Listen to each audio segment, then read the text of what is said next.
I have to say, I am really enjoying this version of Fate and just the balance of like super slice of life banter. You could just call this a slice of life show if it was only just those simple scenes of Gilgamesh and the rest just casually talking, bickering, insulting one another, just wandering the village. Like, that could be a show by itself. But then there's this other half of the show that is just mind-boggling, insanely well-animated, choreographed action that is just leaving your mouth drooling in anticipation for the next feast that our eyes are going to witness. Like, the balance between the slice of life and just daily interactions and insane action is absolutely fantastic and one of the best I've seen in a Fate anime, because there's plenty of times Fate has just casual scenes, but I honestly feel like this version understands how to balance it properly, so you get enough of one before they introduce you to the other. It's not just like you get 5 minutes of slice of life, then you get 2 minutes of action, then you go back to slice of life, then a little bit of action. Like, there's a nice balance I'm finding, and it really helps the enjoyment for this series really flourish, at least for someone like myself. But I do have to say, just the animation and how just well thought out this fight was towards the back half was fantastic, because, like, everyone knew that Enkidu was going to pop back up and they were going to fight, but the fact that Gilgamesh was here was, you know, something that happened a lot sooner than I anticipated. I thought maybe like episode 8, episode 9, we might get this confrontation, because there's a lot we don't know, and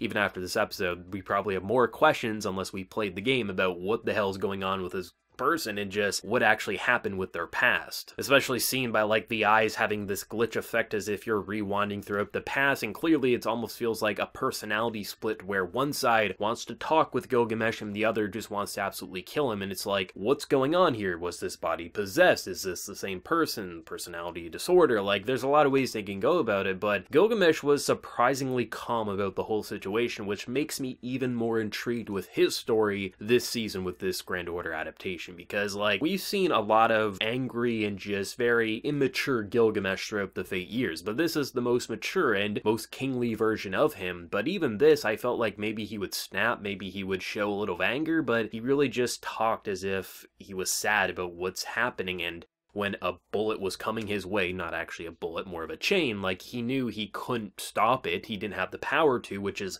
another thing which is just kind of insane to think about. Just all the abilities we're seeing in Gilgamesh fully emitting, had he not lost his nerve there, they all would have ended up dead. It's just like, there's so many questions I have, and I can't wait to see how they're going to explore, because I assume this is going to be a long story to uncover the mysteries of what's going on with Enkidu and just Gilgamesh's story and just why ultimately he wanted to go out that day. Because even though it did appear like he had kingly business and he was kind of portraying it as a vacation, but not a vacation because he was being a little bit of a tsundere there, it still almost felt like maybe he knew something was up. Maybe this is just me mindlessly speculating, but there was definitely something there. And that whole confrontation is just like, wow, this might be my favorite fight that we've seen in Fate Grand Order to date. Like, we're only 5 episodes in, granted, but still, like, we've seen some great action, some great fights, both longer and on the shorter side, but this one was just eye candy. I mean, just the amount of chains and just what they were doing here. I mean, it's crazy enough to have the gates open on one character's side,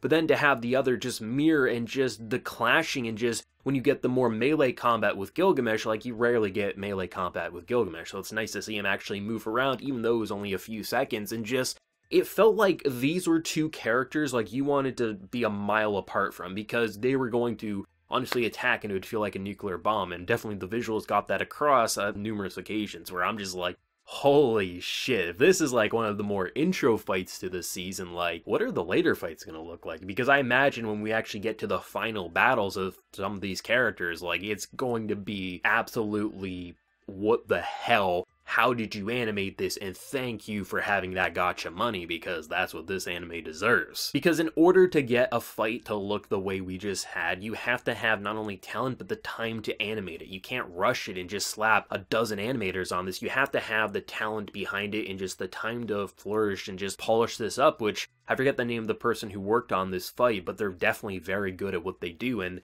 you can kind of just see for yourself why people kind of hype up episodes when they are a part of them. This episode was just, holy shit, I loved it. I mean, anytime Gilgamesh is on screen, I'm gonna be a happy camper, but it was so nice to just continue to see him be in a completely different form than what anyone's seen in the anime up to date. I mean, I just love his just trollish nature and how he'll just so nonchalantly enter a home, which, you know, he's the king. People are gonna be like, if I would have known, I would have tied you up, because he's the king, damn it. Even if he's not gonna cut off your head, you're going to be sweating because you're not besties with the king. No one thinks they're besties with the king except maybe the childhood friend who probably will end up stabbing you in the back, because that's just how kings ultimately ended up in most stories. But it's just fun to see, like, hey, I just decided, why not shake it up? I'm gonna give you your request, and then they start setting up as, oh, look at the romantic tension. I mean, there's been a lot of romantic undertones throughout the episodes between our two central characters, and then they just kind of look behind them. It's like, oh, I guess he's tagging along too. Ultimate cockblock. And I just love it. I love how he'll just so easily say things and insult you, being like, that's a boring story. Oh, that's stupid, but hey, you're doing pretty well. There's this really adorable scene where they're just walking through the market and you see these kids just playing a game, and like he just will start playing with them, being like, what's this? This a new fad? Oh, I guess this is how you play. And the kids will be like, oh, you learn very fast. And you'll be like, yeah, there's nothing great about this game, but for your education level, that's pretty impressive. Keep playing it and you're going to be a very productive member of society. He's definitely still the Gilgamesh I remember. You can still hear it just in the tone of his voice, but he is such a pleasant person to be around. He obviously has his turmoil and his just torment that he's dealing with. It's very clear, even though he may look the same in every single scene, you can tell in just the slight glimpses and how his eyes will look down like he's a very tormented soul, but he's definitely a fantastic king 100%. I mean, this isn't a Gilgamesh who walks down and people are cowering in fear. They're silent and in shock because this man's fantastic and they love and respect the hell out of him. This is a king that, should he die, the masses are going to be majorly disappointed and just so heartbroken. And that's what I love, because it's very fun to write stories where you're focusing on a king, whether he's always like this or in Gilgamesh's case was only partially like this throughout his life, to just have like an asshole king, because then, you know, you get the disturbing and depressing subject matter. But to focus on this kingdom when they're loving their ruler, it actually gives you a very breath of fresh air perspective of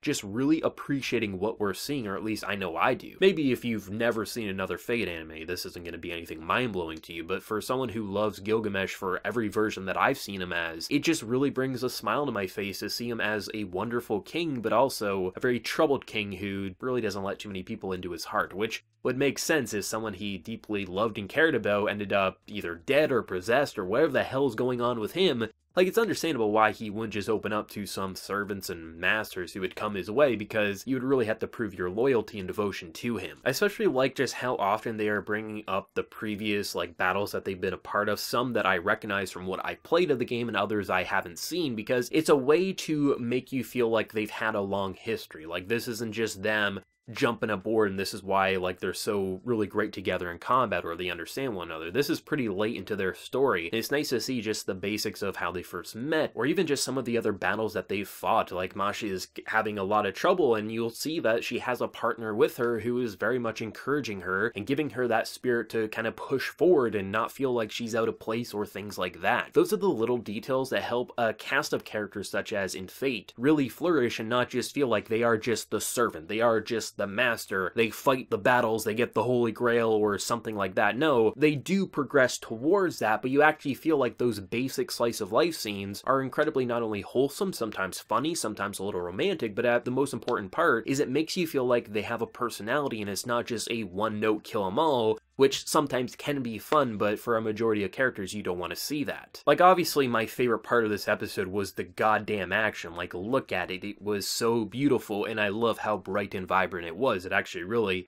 made you feel like bombs were going off and holy shit, just kind of cover, because you're not going to survive that. But if it was just that 10 minutes of action, I wouldn't be as excited as I currently am. I really do enjoy the first half of this episode because it makes me chuckle, not laugh out loud to the point I'm rolling on the floor, but it is humorous. It feels wholesomely adorable, and it's nice to have a king who is, you know, able to troll you to your face, and when he says you're stupid or insults your intelligence, you don't feel like that means you're gonna get the guillotine and your head's coming off. If this was a different version of Gilgamesh, you might be feeling that, but this is one who can insult you to your face, but also encourage you and invoke this confidence and loyalty. The thing I don't think I've complimented throughout these reviews is the use of sound effects. I'm really enjoying the weapons from the different servants, because like when you have all those chains going around or just the footsteps or the clashing against a shield, it actually doesn't feel like just basic, just template sound effects that you've heard in 1,000 anime. This isn't one of those like sound effect designs where it's like the Berserk anime where it's just tin cans getting hit. No,